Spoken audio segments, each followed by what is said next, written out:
ఇక డీటెయిల్స్ లోకి వెళ్తే ప్రజా సంక్షేమం సత్వరాభివృద్ధి లక్ష్యాలుగా రాష్ట్రం అమలు చేస్తున్న సూపర్ 6 ప్రాధాన్యత పథకాలు జిల్లాలో విజయవంతంగా అమలవుతున్నాయని ప్రజాప్రతినిధులు, అధికారులు, ప్రజల సమిష్టి భాగస్వామ్యంతో జిల్లా అన్ని రంగాల్లో ప్రగతి పథంలో పయనిస్తోందని రాష్ట్ర ఉప ముఖ్యమంత్రి కొణిదెల పవన్ కళ్యాణ్ తెలిపారు. కాకినాడ పోలీస్ పరేడ్ మైదానంలో జిల్లా స్థాయి 78వ భారత స్వాతంత్ర్య దినోత్సవ వేడుకలు ఘనంగా జరిగాయి.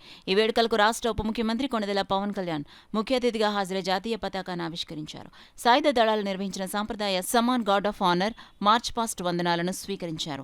ఆజాదీ కా అమృత్ మహోత్సవాలు 78వ స్వాతంత్ర దినోత్సవం సందర్భంగా ఉప ముఖ్యమంత్రి పవన్ కళ్యాణ్ ప్రజలకు శుభాకాంక్షలు తెలియజేసి రాష్ట్ర అభివృద్ధి, ప్రజా సంక్షేమం కోసం జిల్లాలో విజయవంతంగా అమలవుతున్న కార్యక్రమాలు, పథకాలను వివరిస్తూ ప్రసంగించారు.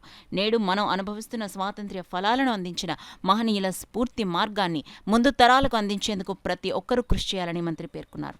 దేశ స్వాతంత్ర్య ఉద్యమంలో కాకినాడ ప్రాంతం పోషించిన పాత్ర, మహనీయుల కృషి గురించి మంత్రి వివరించారు.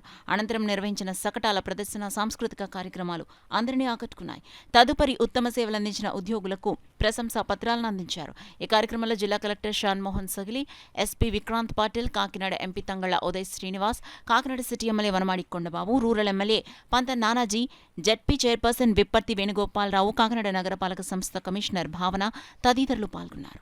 మన ఎర్రచందనం దొంగలు మన అడవుల్లో కొట్టేసి, శేషాచలం అడవుల్లో కొట్టేసి కర్ణాటకలో తరలిస్తుంటే కర్ణాటకలో పట్టుకున్నారు.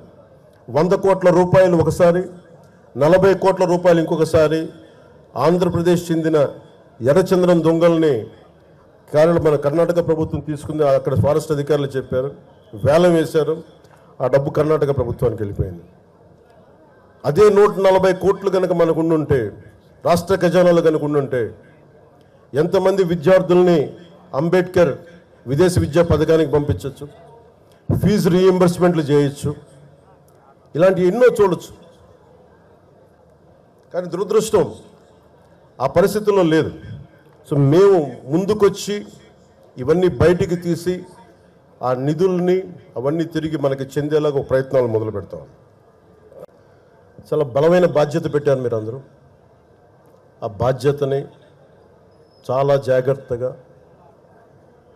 బరువు బాధ్యతలతోటి ముందుకు తీసుకెళ్తాం. ప్రత్యేకించి ఇది ఇంకొక స్వాతంత్ర దినోత్సవం రోజు అంటే నేను డిప్యూటీ ముఖ్యమంత్రిగా ప్రమాణ స్వీకారం చేస్తున్నాను. నాకు కొన్ని పరిధిలోనే మాట్లాడాల్సిన అవసరం ఉంది. ఒక్కటైతే మీకు మాటిస్తున్నాను, ఈ ఎన్డీఏ ప్రభుత్వం, తెలుగుదేశం,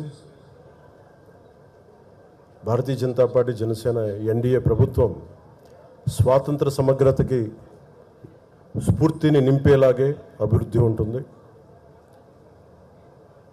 భావితరాల కోసం మేము అండగా నిలబడతాం. ఒక దేశపు సంపద నదులు కాదు, అరణ్యాలు కాదు, ఖనిజాలు కాదు, కళ్ళ ఖనిజాలతో చేసిన యువత. ఆ యువత కోసం పెద్ద ఎత్తున మన బాధ్యతతోటి పెద్ద ఎత్తున కార్యక్రమాలు చేపడతాం.